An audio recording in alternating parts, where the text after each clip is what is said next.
で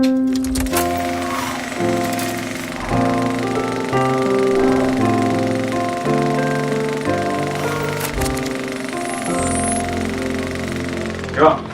皆様温かい拍手でお迎えくださ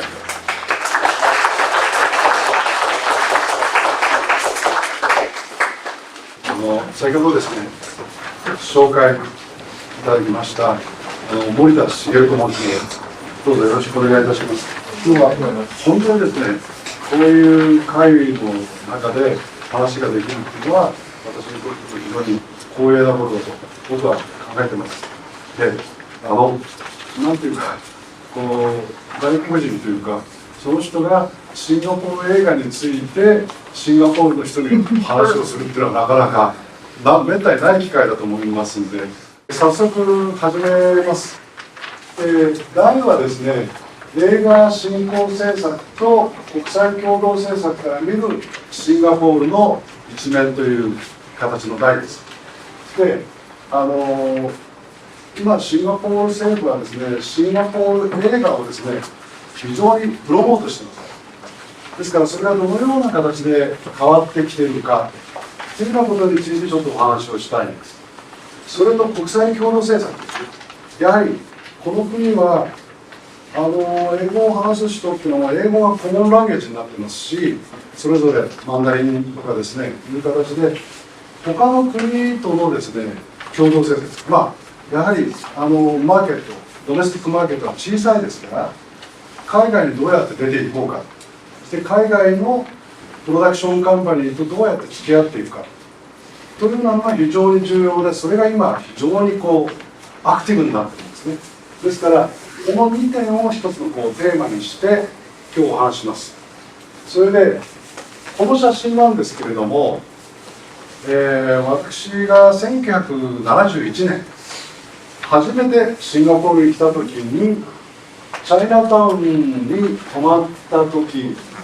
の写真なんです。ですからもう皆さんにとってはもう今のスカイスクレーパーというかバーッとあるような今とは全然違う形でしてショップハウスがバーッと並んでいてですね、それで私はここで安いペンションみたいなところに泊まりまして、それで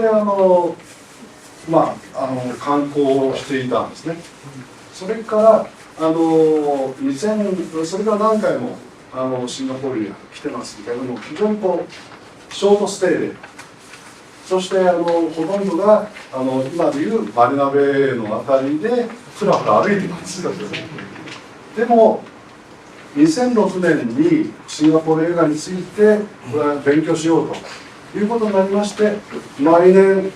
そうですね1ヶ月から2ヶ月ぐらい HDB に泊まりまして、そしてフィルムリレーテッドのフィルムダイレクターとかプロデューサーとかそういう人たちに会ってインタビューをずっと続けました。でそれがそれの結果がこの本になります。はい。して私は今でも感謝してるんですけれども、いや本当にシンガポール映画ってやっぱりまだまだ若いですよね。だから非常にねオープンマインドなんですよ。もうインタビューお願いとか言うと、もういいよ来て来てっていういろいろと話をしてくれる。これは非常に僕にとってはありがたいことだというふうに思ってます。それで一つやはり私が申し上げたいのは、